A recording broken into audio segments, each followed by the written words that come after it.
अस्सलाम वालेकुम दोस्तों, क्या हाल है आप सबका। उम्मीद करता हूँ आप सब ठीक होंगे।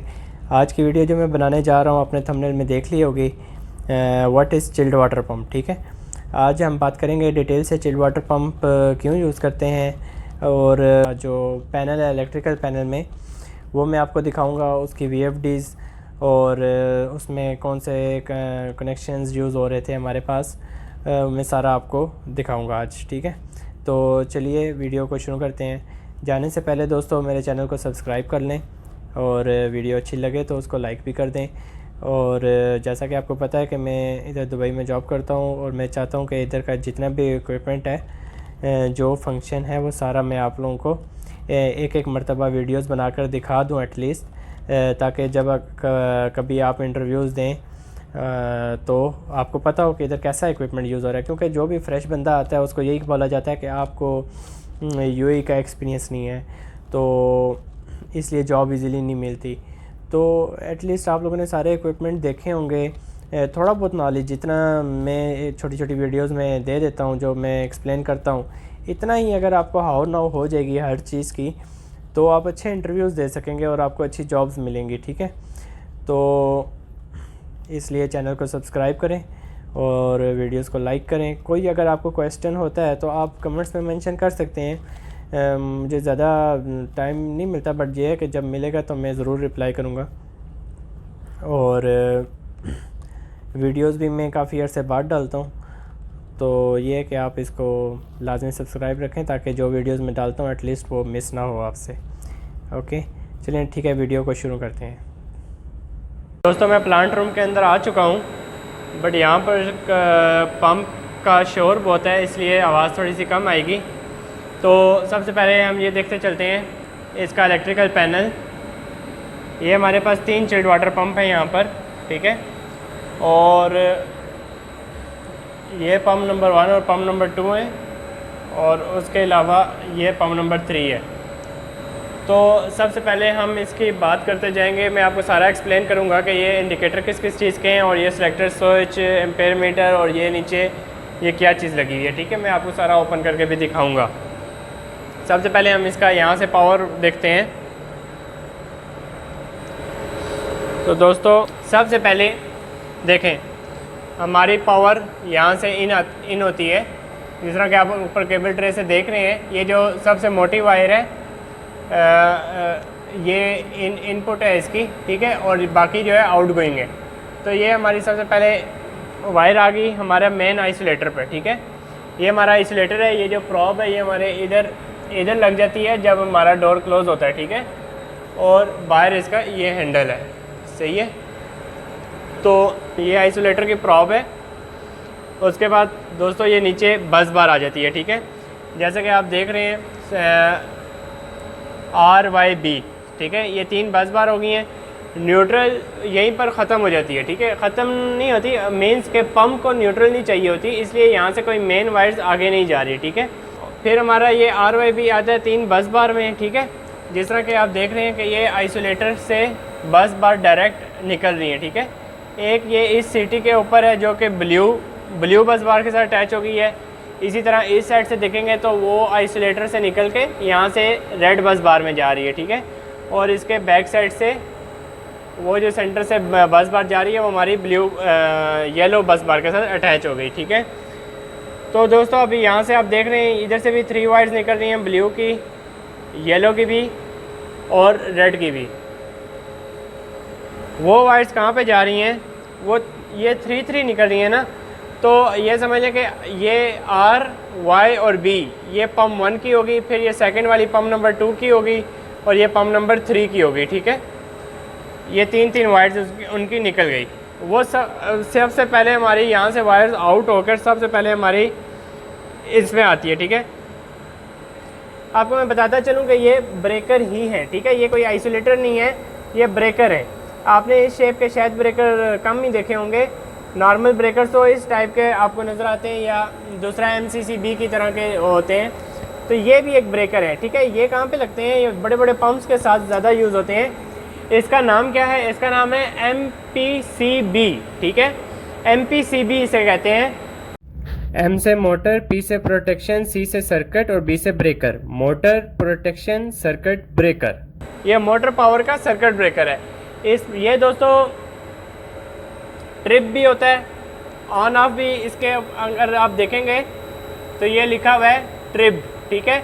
इधर ऑन और इधर ऑफ और इधर ये साथ टेस्ट बटन, मतलब इसको हम प्रेस करेंगे तो ये ट्रिप हो जाएगा, ठीक है। ट्रिप होगा तो ये जो प्रॉब है इसकी ये इधर आ जाएगी। जब इसको अगर यहाँ से टेस्ट करेंगे प्रेस करके तो ये प्रॉब इसकी इस ट्रिप की तरफ हो जाएगी, ये यूँ स्लैश टेढ़ा हो जाएगा, ठीक है। इधर से पावर निकल के MPCP से पावर निकल के हमारी सीधा आ जाती है इन कॉन्टेक्टर्स में, ठीक है दोस्तों। ये ड्यूअल स्टार्टर है हमारा, स्टार डेल्टा स्टार्टर नहीं है यहाँ पर। ये जो एक कॉन्टेक्टर है ये हमारा हो गया VFD के लिए। दूसरा जो कॉन्टेक्टर है जिसके साथ ये ओवरलोड ले लगी है ये हमारा ड्यूअल स्टार्टर के लिए, ठीक है। जब हम इसको हैंड पे चलाएंगे तो हमारा इस कॉन्टेक्टर के ज़रिए हमारा पंप ऑन होगा, ठीक है। जब हम ऑटो में चलाएंगे तो ये वाला कॉन्टेक्टर ऑन होगा और इस कॉन्टेक्टर से सप्लाई हमारी जाएगी VFD को, और VFD के थ्रू ऑटो में ये चलेंगे, ठीक है। जैसा कि इधर आप देख रहे हैं तो आपको नज़र आ रहा होगा कि इसका ये प्लंजर अंदर गया हुआ है, सही है, इसका प्लंजर आउट है। तो ये वाला कॉन्टेक्टर ऑन है और इधर से सप्लाई हमारी VFD को जा रही है और VFD से पंप को जा रही है, सही है। और अगर हम इसे मैनुअली चलाएंगे हैंड में तो ये वाला ड्यूअल स्टार्टर है जिसमें एक ही कॉन्टेक्टर यूज़ होता है। उसके नीचे ओवरलोड रिले है हमारी, ये वाली ओवरलोड रिले लगी हुई है, सही है। और डायरेक्ट सप्लाई यहाँ से चली जाती है पंप को। उसके फिर यहाँ सर जब हम इसको हैंड में चलाएंगे तो फिर यहाँ से सप्लाई निकल कर हमारी ELCB में जाती है, ठीक है। ELCB से निकल कर हमारी फिर सीधा आगे पंप को चली जाती है, ठीक है। तो ये इसका है पावर वायरिंग इसकी सारी।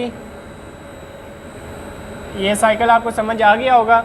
इसके बाद मैं आपको दिखाता हूँ VFD।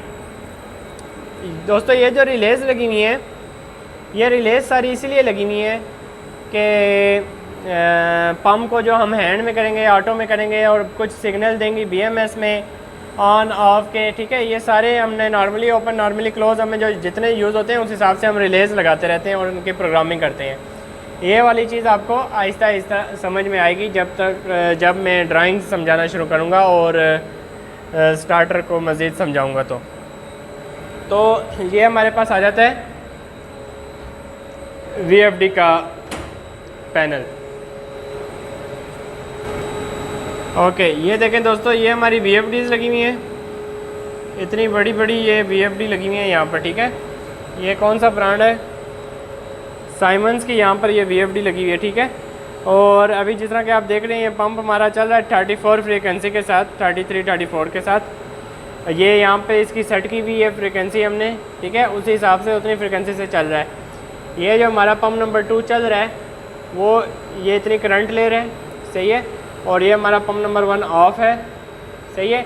यहाँ पर देखें दोस्तों, सबसे पहले तो एक ये सिलेक्टर स्विच आ जाता है, ये एक बाईपास का है और एक ये VFD का है, ठीक है। इसमें ये होता है, अगर तो हमने मैनुअली चलाना होता है ना इसको हैंड पे करके, तो हम इसको बाईपास पे पहले करेंगे। हम इसको पहले बाईपास पे करेंगे और बाईपास पे करके हम बाईपास ऑन करेंगे। इस वाले बटन को दबाएंगे हम तो बाईपास हमारा ऑन हो जाएगा, ठीक है। VFD से हमारा कनेक्शन डिस्कनेक्ट हो जाएगा और डायरेक्ट जो मैंने ड्यूअल स्टार्टर आपको दिखाया था, ड्यूअल स्टार्टर से ये कनेक्ट हो जाएगा, सही है। बट ये अभी बाईपास आपको ऑफ नज़र आ रहा है, ये वाला इंडिकेटर चल रहा है, तो बाईपास अभी ऑफ है। यहाँ से तो ये बाईपास पे किया हुआ है बट यहाँ से इसको ऑफ किया हुआ है, तो ये अभी ऑफ सिचुएशन में, ठीक है। हमारा ये VFD में VFD ऑन है, ठीक है, बाईपास ऑफ है, VFD ऑन है। जब हमारा बाईपास ऑन हो जाएगा तो VFD ऑफ हो जाएगी यहाँ से, और VFD अभी तो ये ऑफ है क्योंकि ये पंप ऑफ है, ठीक है। जिस तरह यहाँ पर आप देख रहे हैं कि यहाँ पर ये VFD हमारी ऑफ है और यहाँ पर VFD ऑन नज़र आ रही है, ठीक है, क्योंकि पंप रनिंग में है। तो इसका भी बाईपास आपको यहाँ से ऑफ नज़र आ रहा है। अगर बाईपास ऑन होगा तो ये वाला इंडिकेटर चलेगा और VFD हमारी ऑफ हो जाएगी, ठीक है। तो उधर ऑफ इसलिए शो हो रही है क्योंकि पंप अभी ऑफ कंडीशन में है।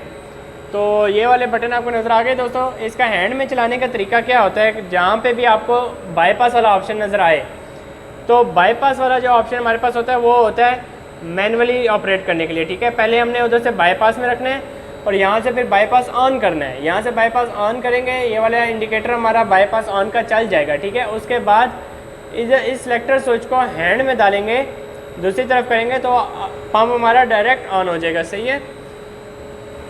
यहाँ पे हम देख सकते हैं कि ये 0 बता रहा है, इट्स मीन ये वाला पंप ऑफ है। इधर फ्रीक्वेंसी शो हो रही है तो पंप चल रहा है, और इधर फ्रीक्वेंसी शो हो रही है तो इधर भी पंप रनिंग में है। करंट इसका भी सेम है, फंक्शन इसका भी बाकी सारा सेम है, ठीक है। अब इसके ये तो वही सिलेक्टर स्विच है, आपको मैं हर वीडियो में बताता हूँ।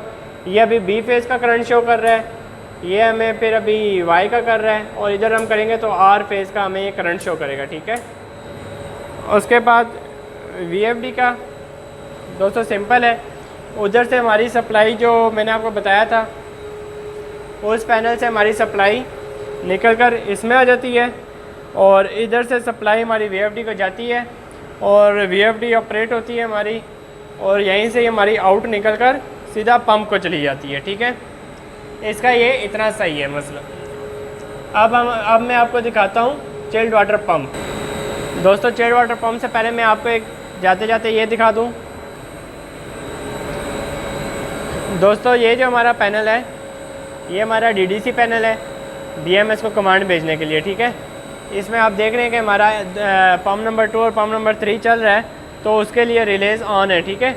1 नहीं चल रहा तो वो ऑफ़ है। ये जो रिलेज ऑन है इनके थ्रू सिग्नल इस कंट्रोलर में जाता है, और कंट्रोलर से सिग्नल हमारा BMS में जाता है, सही है। ये वो पैनल है जो हमारा जो BMS में सारी कम्युनिकेशन करता है। ये जितनी वायर्स हैं ऊपर ये सारी हमारी BMS सिस्टम तक जाती हैं कंट्रोलर से होते हुए, ठीक है।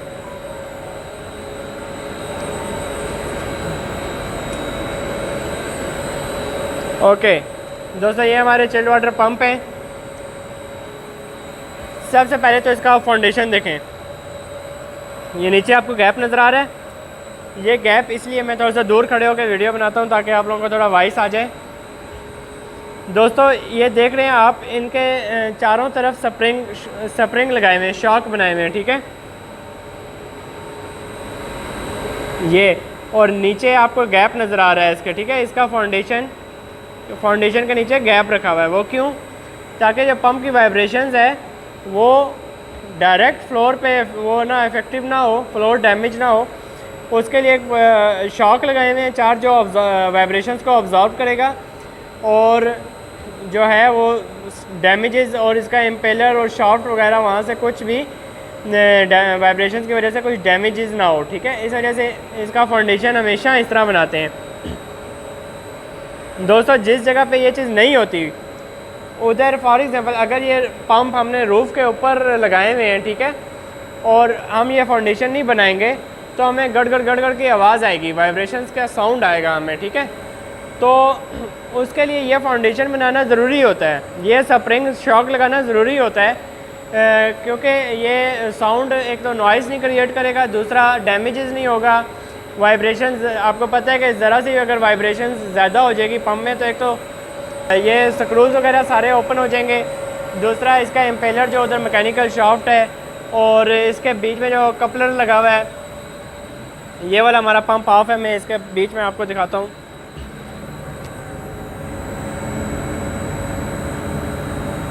ठीक है, ये देख रहे हैं ये हमारा कपलर लगा हुआ है, जॉइंट्स, ठीक है। इसका बीच में आप गरारी देखें ये इस तरह। अभी दोस्तों ये जो पॉइंट है, ये जो ग्रीन वाला पॉइंट है, और वो ये जो ग्रीन है ये इस वाले इम्पेलर की शाफ्ट के साथ जुड़ा हुआ है, ठीक है। और ये जो ग्रीन आपको नज़र आ रहा है इसका ये वाला, ये इस शाफ्ट के साथ जुड़ा हुआ है, ठीक है। ये शाफ्ट हमारे मोटर पंप का है और ये वाला शाफ्ट हमारे इम्पेलर का है। ये दोनों अलग-अलग हैं, ठीक है, ये दोनों साथ जुड़े हुए नहीं हैं। बीच में हमारे पास ये रबड़ का एक जॉइंट आता है, ठीक है।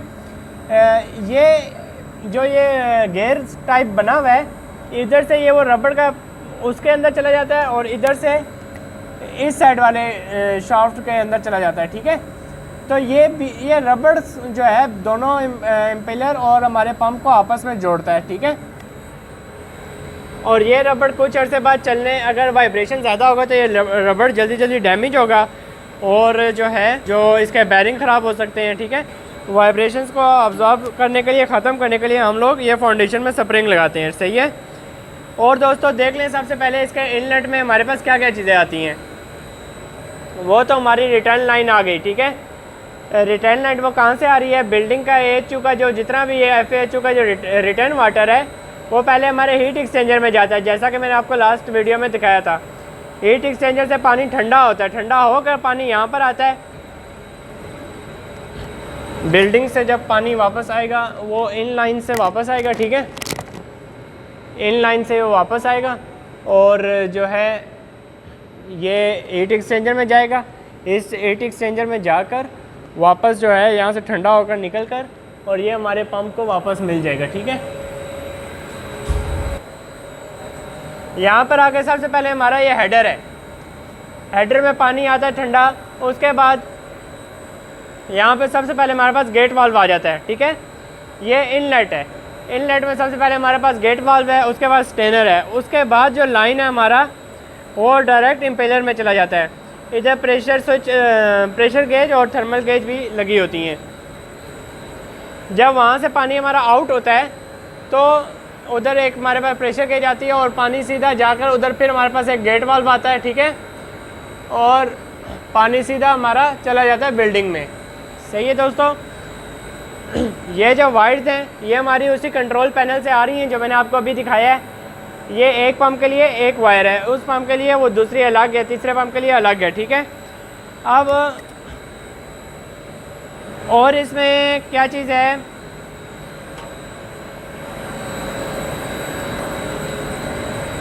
बाकी दोस्तों ये देख रहे हैं ये हमारा इम्पेलर है। ये इस तरह शाफ्ट जो है वो मैकेनिकल शाफ्ट वहाँ से आ रही है और ये इम्पेलर के अंदर जा रही है, ठीक है। और जैसा कि आप यहाँ से भी देख सकते हैं,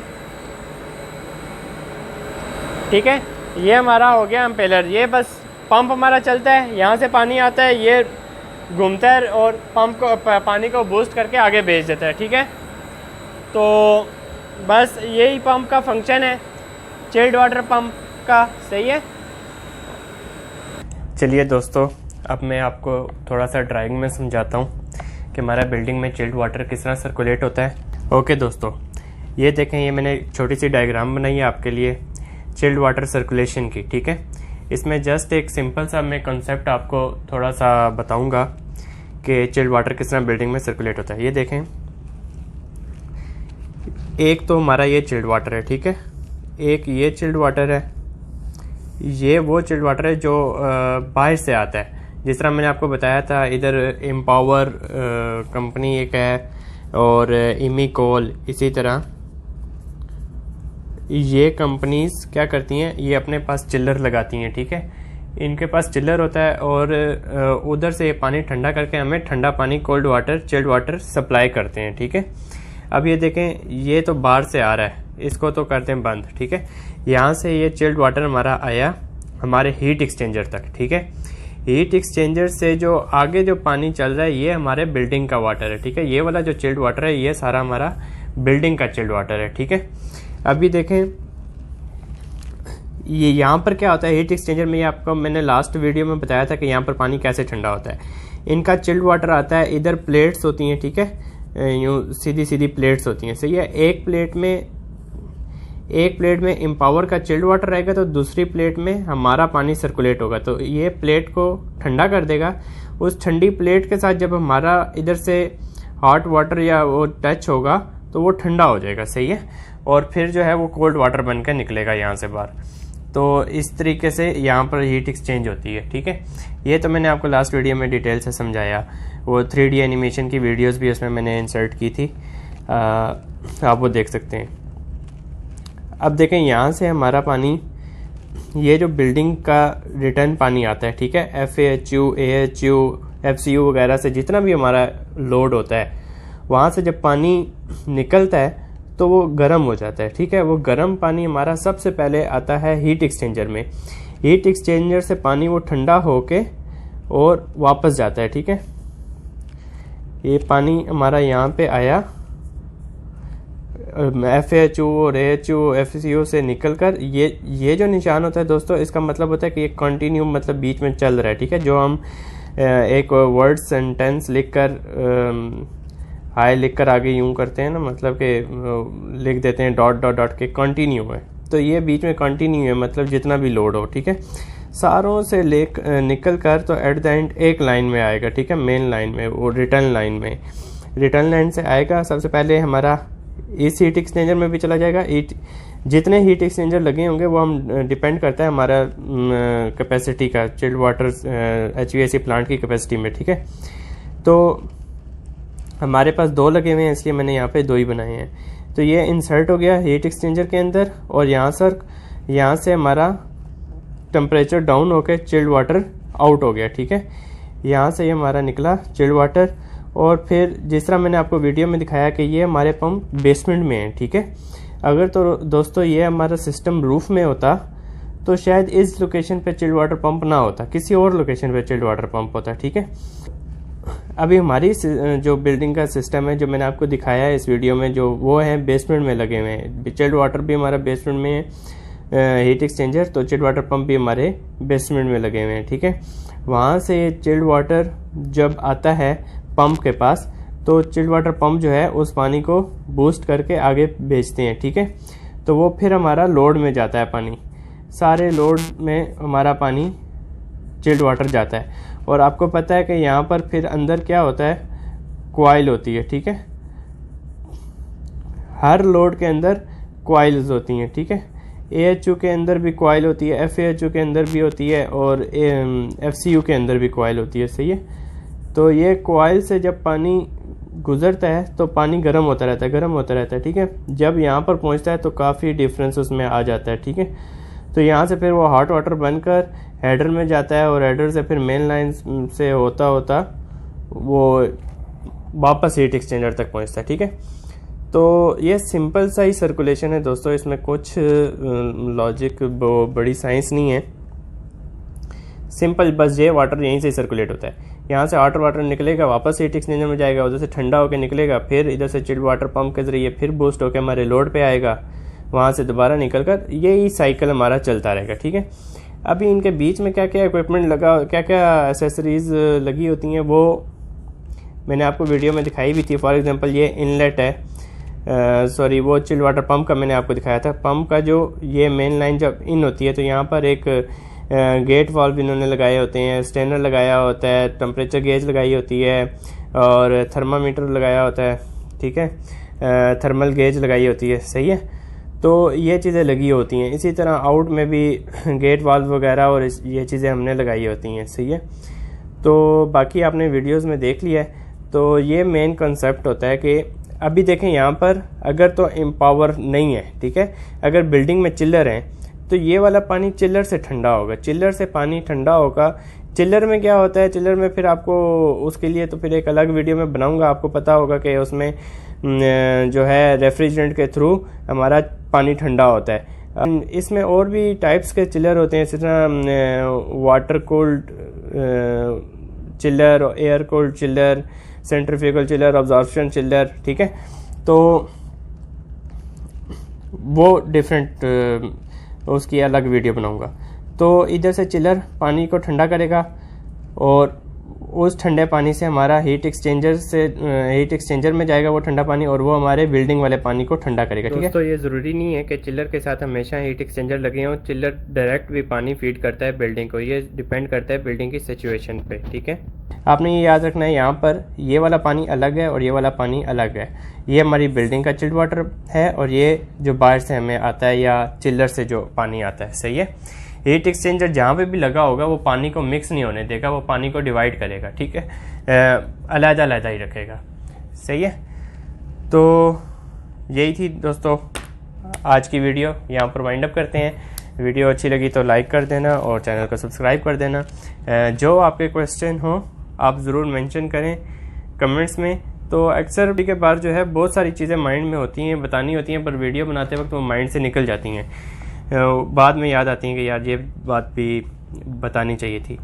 तो ये है कि आप लोग कमेंट में मेंशन कर दिया करें, तो वो फिर ताकि याद भी रहेगा और नेक्स्ट टाइम उसे कवर किया जाएगा। ओके, थैंक यू, अल्लाह हाफिज़।